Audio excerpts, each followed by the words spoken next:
히스기야 왕 때에 그때 당시 그쪽 지역에 가장 힘 있는 나라는 아수르와 그 이후에 바벨론이 힘이 있었습니다. 그런데 히스기야 왕 때는 이 아수르의 사네립 왕이 이스라엘을 침공을 했습니다. 힘이 약한 이스라엘은 고민을 할 수밖에 없었는데요. 사네립 왕은 편지를 써서 히스기야 왕에게 항복할 것을 종용합니다. 어떤 신이 나에게서 너희를 구해낼 수 있겠느냐? 하나님이 너희를 구할 것이다. 히스기야 왕이 그렇게 이야기할지라도 너희는 듣지 말아라. 아무도 나에게서 이 나라를 구할 신은 없다. 그러니 너희는 항복해라. 항복하면 살려주겠다. 그러한 내용입니다. 그런데 히스기야 왕은 그러한 편지를 받고 두려움보다는 분노를 하게 됩니다. 그래서 이사야 선지자에게 가서 함께 기도할 것을 청하고 지혜를 구합니다.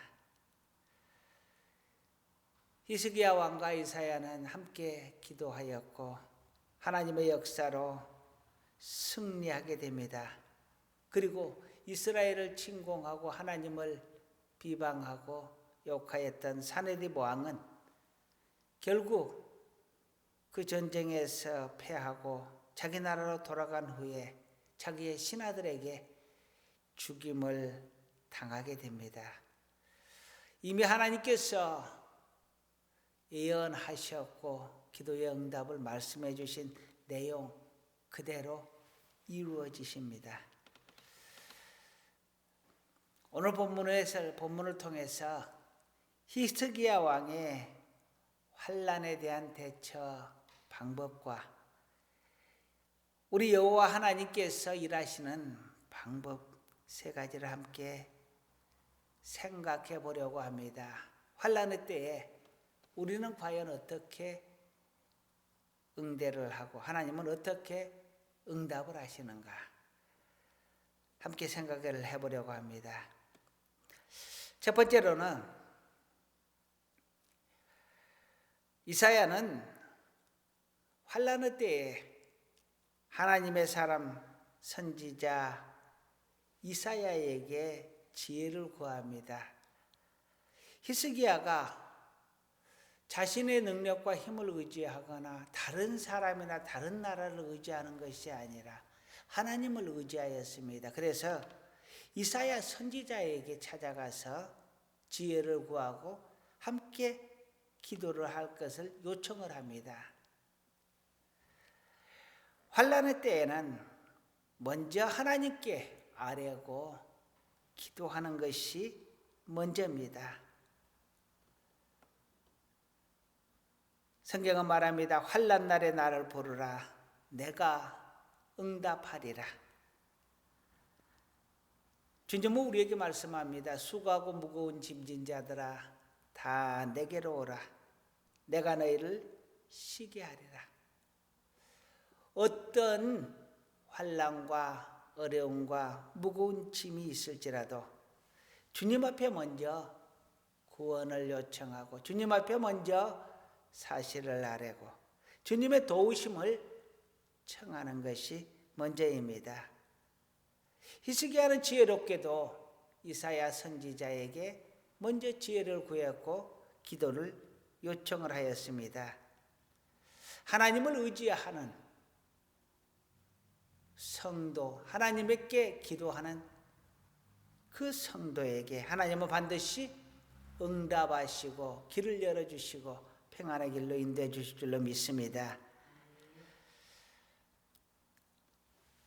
많은 성도님들이 목사님이 힘들까 봐서 종에게 기도를 요청하거나 지혜를 구하는 것을 어려워라 합니다.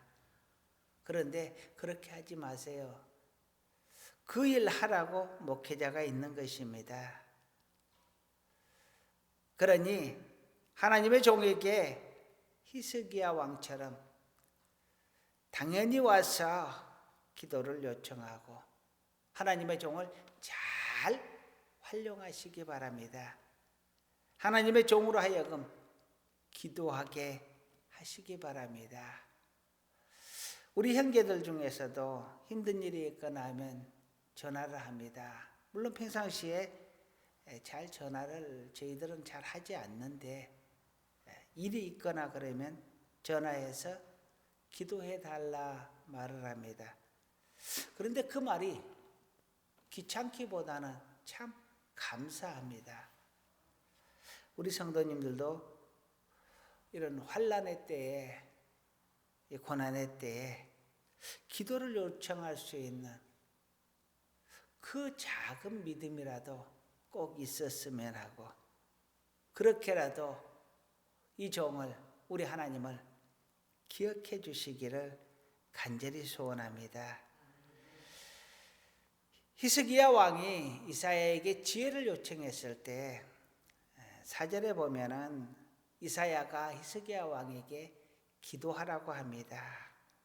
그리고 14절에 보면 히스기야 왕은 사네립 왕의 편지를 펴놓고 하나님 앞에 기도하는 장면이 나옵니다. 하나님의 종에게 부탁하여 지혜를 달라고 이렇게 부탁을 하였을 뿐만 아니라 하나님의 종 이사야가 그에게 기도하라 명령하였을 때 그는 그 말씀대로 순종하였다라는 것입니다. 기도는 꼭 필요합니다. 근데 우리가 기도할 때 이것은 명심해야 합니다. 첫째는 믿고 기도하라는 것입니다. 하나님이 들으실 것이다. 하나님이 응답해 주실 것이다. 하나님이 가장 좋은 것으로 이루실 것이다. 이것을 믿고 기도하라는 것입니다. 두 번째로는 하나님의 응답을 받으시라는 겁니다.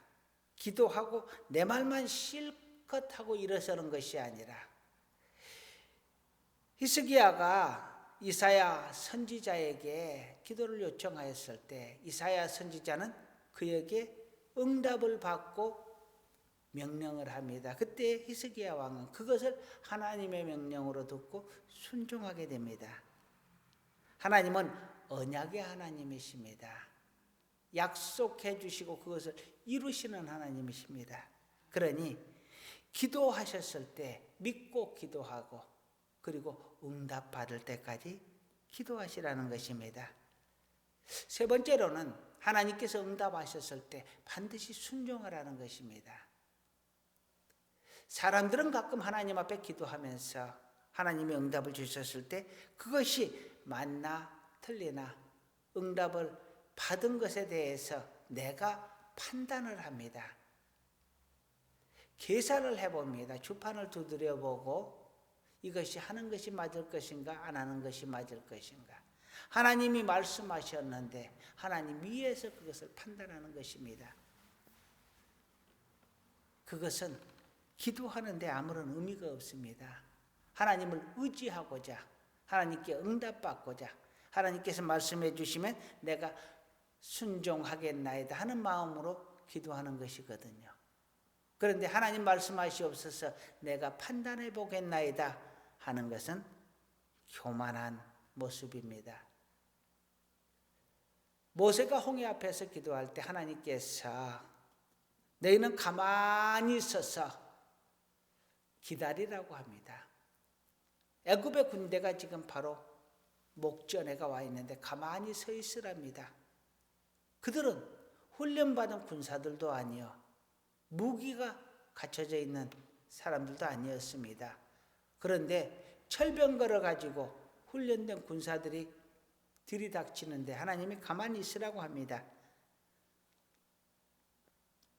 그들은 하나님의 말씀에 순종했습니다. 말이 안 되지만 하나님께서 말씀하셨으니 순종한 것입니다. 모세가 기도하고 응답받았으니 순종한 것입니다.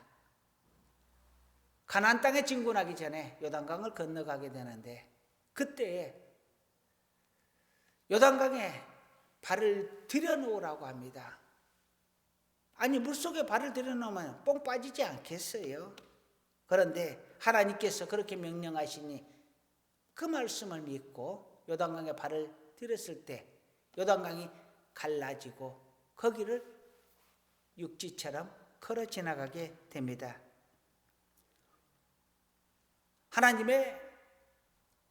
하나님에게 기도하는 것은 내가 하나님께서 응답하시면 순종하겠습니다 하는 약속이 들어있는 겁니다. 히스기야는 이사야에게 요청을 하였고 이사야는 하나님께서 기도하라고 한다. 그러니 너는 기도해라 말씀하셨습니다. 그 말씀에 히스기야는 순종하여 기도했고요. 이처럼 하나님께서 우리에게 주시는 것에 대해서 우리는 순종해야 합니다. 기도할 때 믿고 기도하고 응답받을 때까지 기도하고 응답 주셨으면 거기에 반드시 계산하지 않고 따지지 않고 순종할 수 있는 그러한 믿음이 우리 모두에게 있기를 간절히 축원합니다. 세 번째로는 이사야가 전한 하나님의 말씀에 순종하여 기도를 했습니다. 그럴 때 히스기야는 어떻게 기도했는가? 6절에서 7절을 보게 되면은요. 6절에서 7절을 보면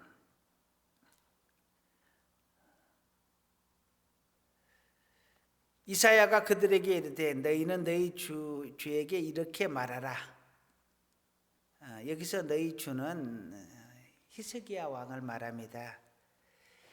여호와의 말씀이 너는 아수르 왕의 신복에게 들은 바 나를 모욕하는 말 때문에 두려워하지 말라. 내가 한 영을 그 속에 두어 그로 소문을 듣고 그 본국으로 돌아가게 하고 또 그 본국에서 그에게 칼로 죽게 하리라 하셨느니라 하더라. 하나님께서 두려워하지 말아라. 내가 그를 쫓아보내고 그가 자기 나라로 돌아가서 칼에 죽으리라 하는 약속의 말씀입니다. 히스기야는 이 약속에 근거하여 기도합니다. 하나님께서 약속해 주셨지 않습니까? 하나님께서 물리쳐 주시기로 약속하셨지 않습니까? 그러니 하나님께서 물리쳐 주시옵소서. 오늘 35절과 36절에 그것이 이루어집니다. 18만 하루 저녁에 하나님의 천사가 18만 5천 명을 죽이고 사네립 왕은 고향으로 돌아가서 자기 본국에서 자기 왕궁에서 두 신하에게 죽임을 당하게 됩니다. 하나님의 약속은 반드시 이루어집니다. 그 약속을 받으셨으면 그 약속을 붙들고 기도하는 것입니다. 다윗 왕도 그렇게 말씀하셨습니다. 하나님께서 그렇게 말씀하셨사오니 이제 내가 그 말씀으로 기도할 마음이 생겼나이다. 하나님의 약속을 붙들고 기도하겠습니다. 라는 것입니다. 또한 14절을 보게 되면 히스기야 왕은 하나님 앞에 기도하면서 편지를 펴놓고 사네립 왕의 편지입니다. 펴놓고 하나님 앞에 기도합니다. 하나님을 모욕하는 편지. 그 편지를 펴놓고 하나님 앞에 고발합니다.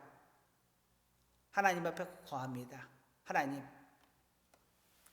이 자가 이렇게 하나님을 모욕합니다. 어찌 그렇게 하나님을 모욕하는 자를 그냥 두시렵니까? 그러면서 19절에서는 하나님의 영광을 위하여서 하나님이 이기게 하소서라고 하나님 앞에 기도합니다. 하나님의 약속을 근거로 기도했고 하나님을 모욕하는 그 편지를 놓고 기도하고 그리고 하나님의 영광을 구하면서 히스기야 왕이 기도했던 것입니다. 이 기도를 하나님은 들으시고 하나님께서 천사를 보내셔서 하루 저녁에 18만 5천 명을 치시고 사내립 왕은 자기 나라로 돌아가서 결국 신하들에게 죽임을 당하게 됩니다. 하나님을 모욕한 죄로, 하나님을 우습게 한 죄로, 하나님의 백성을 친 죄로 사내립 왕은 온갖 창피를 당하고 결국은 그 목숨까지 잃게 되었던 것입니다. 하나님께서 우리에게 응답해 주실 때에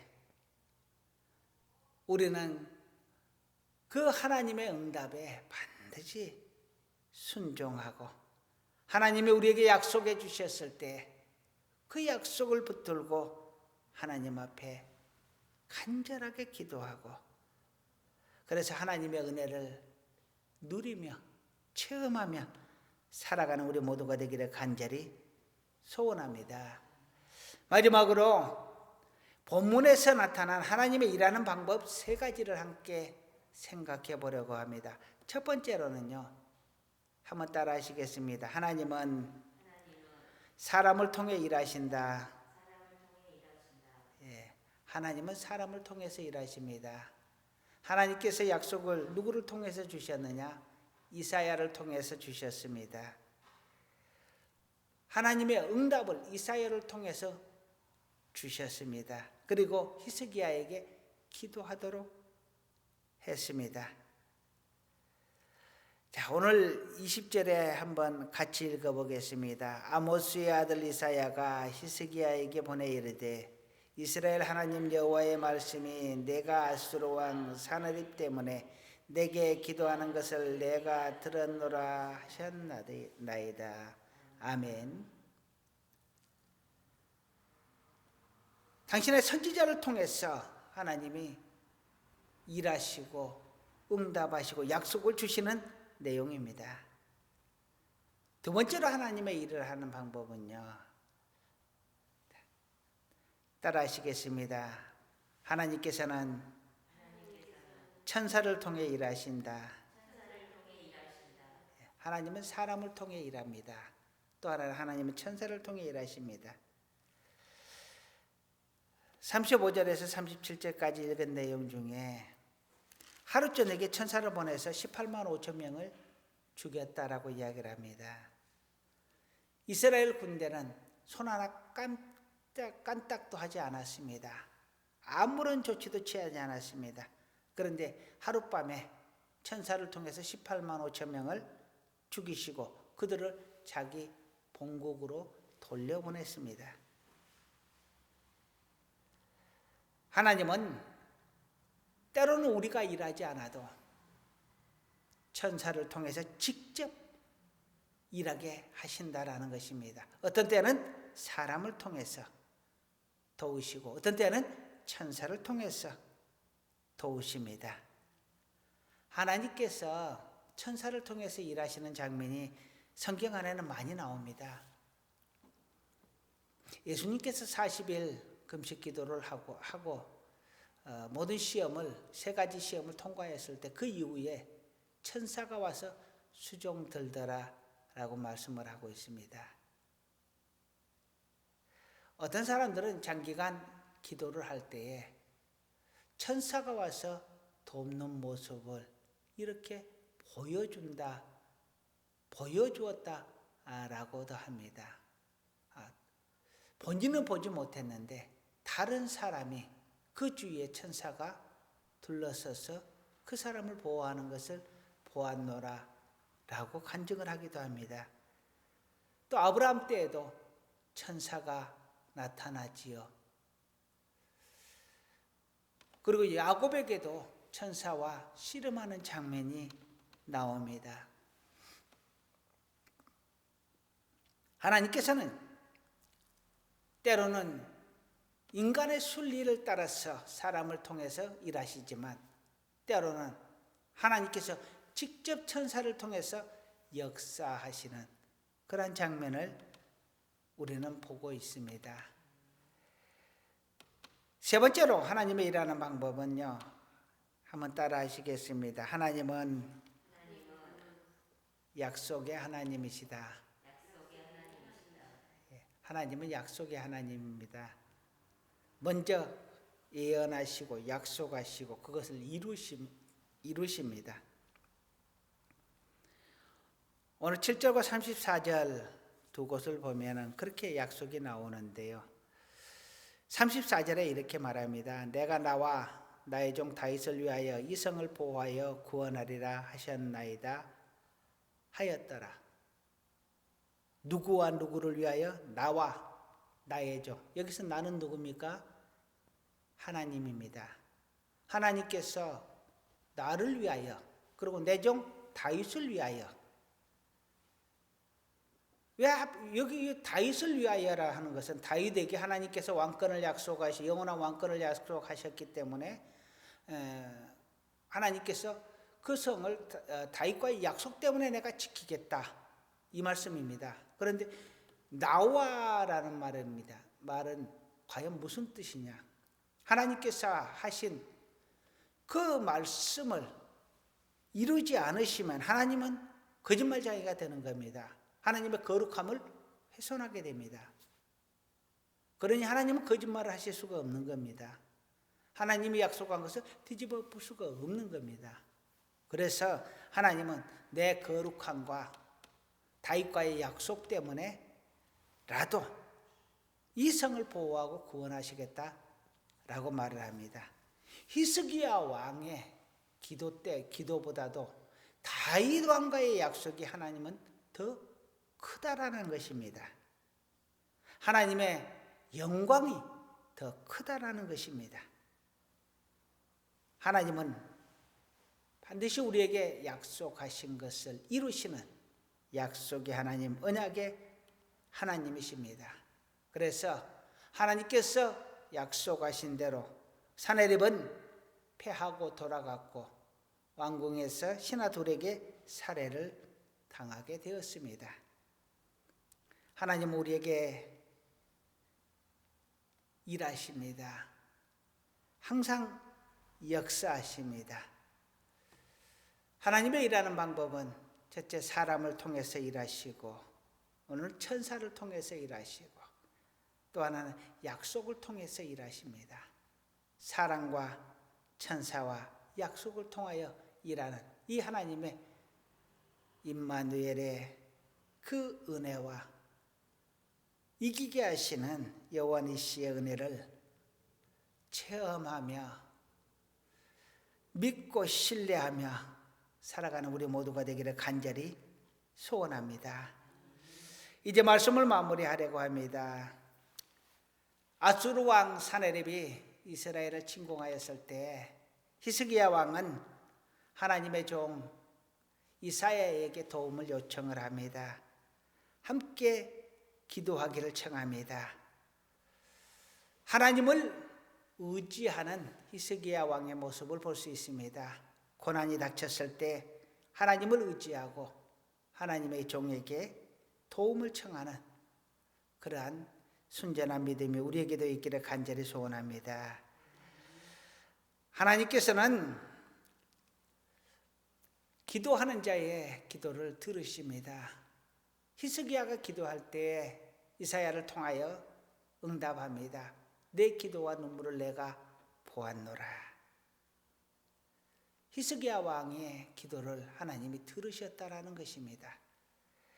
당연히 이사야의 기도를 하나님께서 들으셨습니다. 그 기도를 들으시고 하나님께서 그들을 환난에서 건져주시고 하나님의 영광을 나타내 주셨습니다. 우리가 하나님 앞에 기도할 때 하나님께서 우리를 건져주시고 하나님의 영광을 나타내시기를 간절히 소원합니다. 이러한 은혜를 얻기 위하여 우리는 하나님 앞에 먼저 기도하는 자 되기를 간절히 축원합니다. 환난 날에 먼저 하나님을 찾고 하나님을 믿고 하나님께 기도하고 하나님의 기도 약속을 받고 하나님께서 주신 말씀에 순종하며 언제나 우리 하나님과 동행하는 우리 하늘 가족 모두가 되기를 간절히 축원합니다. 기도하시겠습니다. 아버지 하나님, 환난 날에 우리는 하나님을 찾습니다. 하나님을 찾기를 원합니다. 하나님께 간절히 부르짖기를 원합니다. 하나님을 의지하며 요청하기를 원합니다. 어린아이처럼, 어린아이가 엄마를 부르는 것처럼 우리의 모든 환난 중에 우리 하나님의 이름을 부르는 자 되게 하여 주시옵소서. 예수님의 이름으로 기도드립니다. 아멘.